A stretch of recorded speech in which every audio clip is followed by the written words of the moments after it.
It's a small comfort that we're not alone in our fear of the dark or even of our own shadows. Wherever we go, a small bit of darkness follows us. Whether it's a natural effect of light or something more sinister remains uncertain.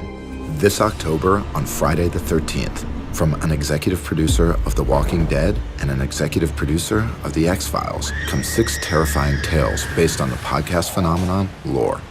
Until then, we offer you this short film inspired by the series. The worlds of shadow and light can be very frightening for children. I'm Dr. Michelle Golland, and I'm a clinical psychologist.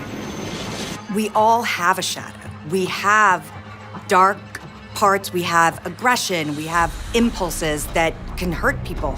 Carl Jung referred to the shadow as the darker parts of ourselves, the part we keep safely hidden by our conscious mind. But for some, the shadow is an altogether real embodiment of evil, one that goes by many names.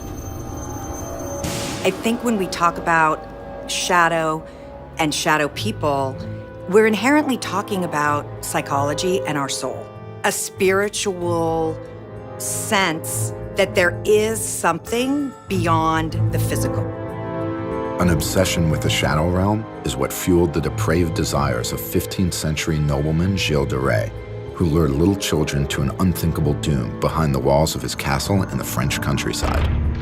An avowed fan of de Rais' perverted handiwork, Edward Paynell, the Beast of Jersey, terrorized the Isle of Wight from the early 1960s until his capture in 1971.